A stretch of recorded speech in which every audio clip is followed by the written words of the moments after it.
352. En hay heridas infligidas, ni enemigos capturados. Mara, en el cielo sobre frente oriental, un joven de un tranquilo pueblo alemán subió a la cabina de un avión, y nunca dejó de cazar. Los comandantes soviéticos pusieron precio a su cabeza. Sus propios aliados creían que las cifras eran imposibles. Incluso la historia tuvo dificultades para creer lo que un solo hombre había hecho. Pero los registros eran reales. Los restos eran reales. Y el miedo en los ojos de los pilotos soviéticos fue muy, muy real. ¿Qué convirtió a un muchacho de granja en el depredador aéreo más letal que el mundo haya visto jamás? ¿Pagar al final por ganar 352 veces? Bienvenido a Tácticas Ocultas. Este es un lugar para aquellos que creen que las historias más importantes de la historia merecen ser contadas con honestidad, profundidad y respeto.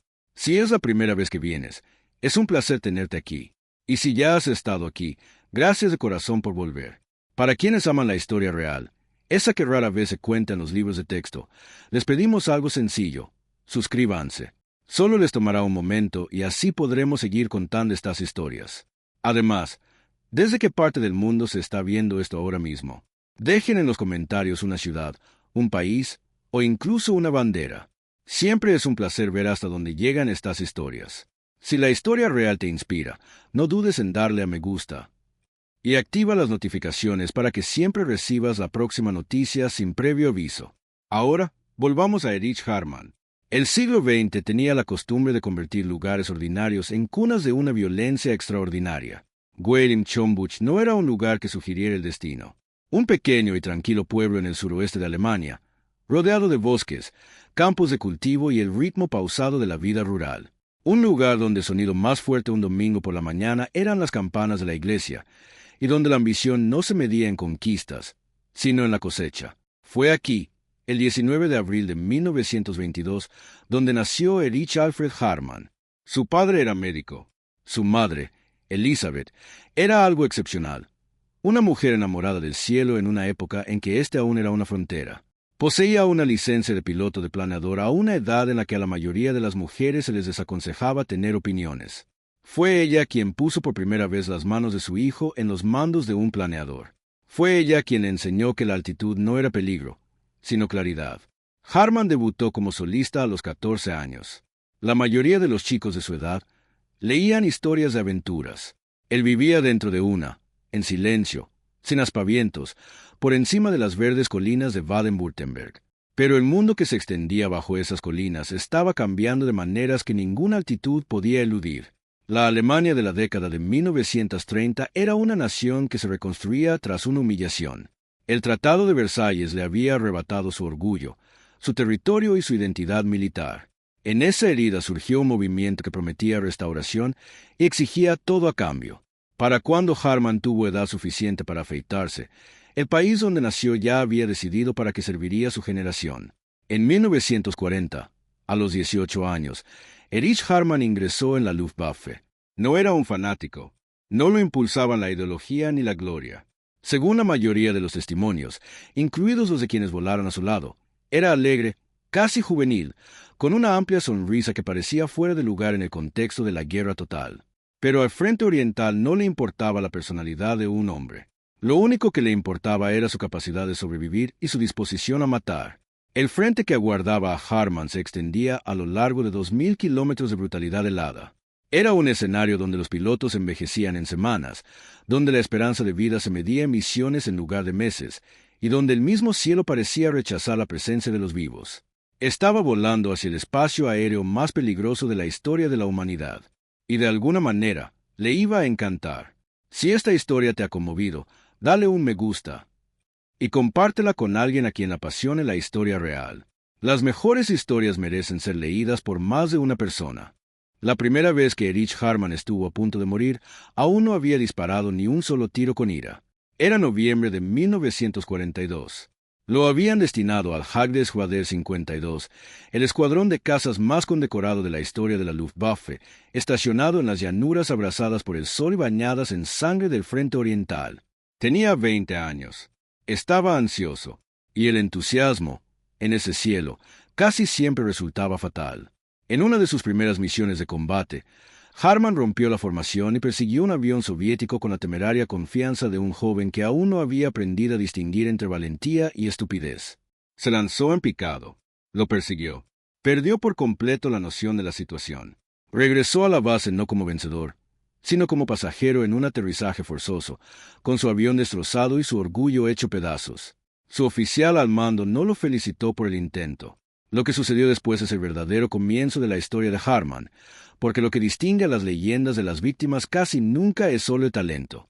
Es la voluntad de aprender del momento que debería haberles costado la vida. El hombre que transformó a Harman no era un general ni un estratega. Era un sargento. Heinz Wimmel Mertens, jefe de tripulación de Harman, un hombre tranquilo y metódico, mantuvo el avión de Harman en funcionamiento y, al hacerlo, también a Harman con vida. A su alrededor se reunieron pilotos experimentados que poseían conocimientos que ninguna escuela de vuelo había impartido jamás. Y Harman escuchó. De esas conversaciones, de esos análisis posteriores, de esas largas noches al borde de la estepa, surgió una filosofía, concisa, brutal y casi contraintuitiva por su sencillez. Primero ve, decide rápido, acorta la distancia, dispara una vez, vi. Mientras que otros pilotos se entregaban al caos desenfrenado de un combate aéreo, consumiendo combustible, perdiendo la concentración, perdiendo la suerte, Harman se negaba. Acechaba a su objetivo desde la distancia, invisible y paciente, hasta que la distancia entre cazador y presa se reducía casi a cero. 30 metros, a veces menos, lo suficientemente cerca como para ver los remaches del fuselaje enemigo. Solo entonces dispararía. Una explosión. Control era devastadora. Los soviéticos nunca lo vieron venir, porque cuando lo hicieron, la geometría de la supervivencia ya estaba decidida. Para la primavera de 1943, el número de derribos había comenzado a aumentar de tal manera que incluso los oficiales superiores de la Luftwaffe se detenían a revisar los informes. 10 derribos, luego 30, luego 50, antes de que la mayoría de los pilotos de su edad hubieran completado su primer periodo de servicio. El frente oriental estaba consumiendo a toda una generación de jóvenes. Erich Harman estaba en pleno apogeo en el frente oriental. En algún lugar dentro de la Fuerza Aérea Soviética, se tomó una decisión que nunca antes se había tomado. Una recompensa. No se trataba de un general, ni de un estratega, ni de un comandante que dirigía la guerra desde tras muros fortificados. Se trataba de un piloto. Un solo piloto, de 22 años, cuyo nombre había empezado a circular por los escuadrones soviéticos no como información de inteligencia, sino como una advertencia. Lo llamaban Chorny Chort, el Diablo Negro. El apodo no provenía de sus tácticas ni de ningún acto de crueldad en particular. Provenía del símbolo pintado en el morro de su Messerschmitt, un simple tulipán negro, y del pavor que ese símbolo infundía en los hombres que lo reconocían por el retrovisor. Para entonces, reconocerlo significaba que ya era demasiado tarde. Para el verano de 1943, Erich Harman había registrado más de 100 victorias aéreas confirmadas. La cifra suena abstracta hasta que se le aplican las matemáticas de la probabilidad. Cada derribo aéreo requería localizar un objetivo, acortar la distancia bajo fuego enemigo, sobrevivir a maniobras de contraataque y regresar sorteando la artillería antiaérea y las patrullas enemigas. La posibilidad de morir estaba presente en cada misión. Harman no solo vencía las probabilidades una vez, sino que las vencía metódicamente todos los días. En agosto de 1943 fue capturado, brevemente, después de que una colisión en el aire lo obligara a aterrizar tras las líneas soviéticas. Lo que siguió fue una fuga tan audaz que parecía sacada de una novela. Fingió una lesión, se ganó la confianza de sus captores, corrió a toda velocidad hacia la arboleda y sobrevivió 4 días tras las líneas enemigas antes de llegar a las posiciones alemanas. Regresó a su cabina de mando en el transcurso de la semana. Mientras tanto, la guerra había comenzado su largo e irreversible colapso a su alrededor. Stalingrado ya había engullido a todo un ejército alemán. El frente oriental se extendía hacia el oeste como una ola rompiendo. Las ciudades se estaban convirtiendo en meras reflexiones sobre lo que solían ser. Y aún así, Harman voló. El 24 de agosto de 1944, registró su victoria aérea número 301. Convirtiéndose en el primer piloto de la historia en superar las 300. Hubo una ceremonia, una fotografía, un apretón de manos de un régimen que ya se estaba preparando para su propia tumba. En mayo de 1945, la cifra había llegado a 352. La guerra no terminó con una última misión heroica, sino con la rendición. Harman envió deliberadamente a sus pilotos restantes hacia el oeste para que se entregaran a las fuerzas estadounidenses en lugar de a las soviéticas. Los estadounidenses, obligados por los acuerdos de guerra, lo devolvieron de todos modos. Los soviéticos habían estado esperando. El mayor as de la aviación de la historia de la humanidad entró en una prisión soviética, y el mundo, exhausto y en reconstrucción, apenas se percató. ¿Qué te evoca este momento histórico? Deja un comentario abajo. ¿Fue Harman un guerrero, un fenómeno o algo para lo que la historia aún no ha encontrado la palabra adecuada? La Unión Soviética aún no había terminado con Erich Harman. No había logrado matarlo en el aire. Ahora intentaría desmantelarlo en tierra. Los cargos presentados contra él fueron elaborados con la fría precisión de un sistema que durante mucho tiempo había confundido justicia con obediencia. Crímenes de guerra, ataques deliberados contra civiles, destrucción de una instalación industrial soviética. Las acusaciones eran lo suficientemente específicas como para sonar creíbles y lo suficientemente inventadas como para cumplir un propósito. Harman se negó a firmar la confesión. Se negó en silencio, con obstinación, repetidamente, a lo largo de interrogatorios que se extendieron no por horas, sino por años. Fue condenado a 25 años en campos de trabajo soviéticos. Lo que siguió fue una década de borrado premeditado. Harman pasó por diversas instalaciones en el interior de la Unión Soviética, campos siberianos, celdas de prisión, barracones de castigo para quienes se negaban a cooperar. Observó cómo otros prisioneros se derrumbaban. Vio cómo algunos desaparecían por completo. Se declaró en huelga de hambre varias veces, soportando la alimentación forzada antes que entregar una firma que hubiera oficializado las mentiras. El muchacho de la granja de buey en Chombuch, que había aprendido a tener paciencia acechando a los aviones soviéticos a 30 metros de distancia, ahora aplicaba esa misma disciplina a la supervivencia misma. En 1955, 10 años después del fin de la guerra, la Unión Soviética lo liberó. Konrad Adenauer había negociado la liberación de los prisioneros de guerra alemanes restantes como parte del establecimiento de relaciones diplomáticas con Moscú. Harman salió, más delgado, más viejo, pero intacto en el sentido más importante. No había firmado, no había confesado, no se había convertido en lo que necesitaban que fuera.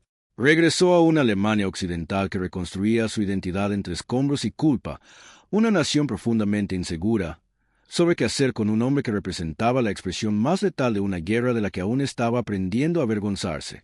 Se unió a la recién creada Bundesluftwaffe, entrenó a pilotos, discutió enérgicamente, para irritación de sus superiores, contra las decisiones de adquisición de aeronaves que, según él, exponían a sus pilotos a un riesgo innecesario.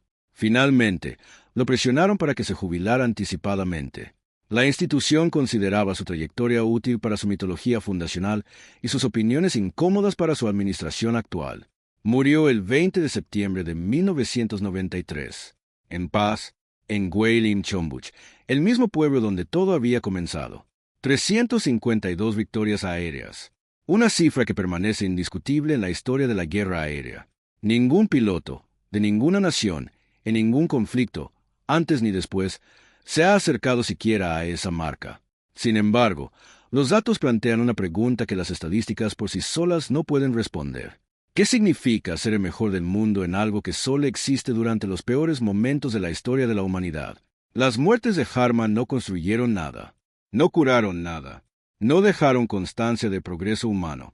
Simplemente acabaron, con terrible eficiencia, con 352 vidas en el bando contrario, en una guerra que se cobró la vida de decenas de millones más. Si eso lo convierte en una leyenda, una tragedia o una advertencia, la historia nunca se ha puesto de acuerdo. Quizás nunca lo haga. Si esta historia te conmovió, compártela con alguien que ame la historia real. Estas son las historias que merecen perdurar más allá de los libros de texto. Y si aún no te has suscrito a Tácticas Ocultas, ahora es el momento perfecto. Cada historia que se cuenta aquí es elegida porque importa, porque la verdad que subyace la historia siempre es más poderosa que la versión que nos han contado. Suscríbete, activa las notificaciones, y no te pierdas la próxima historia, que ya te está esperando, y es igual de extraordinario que este.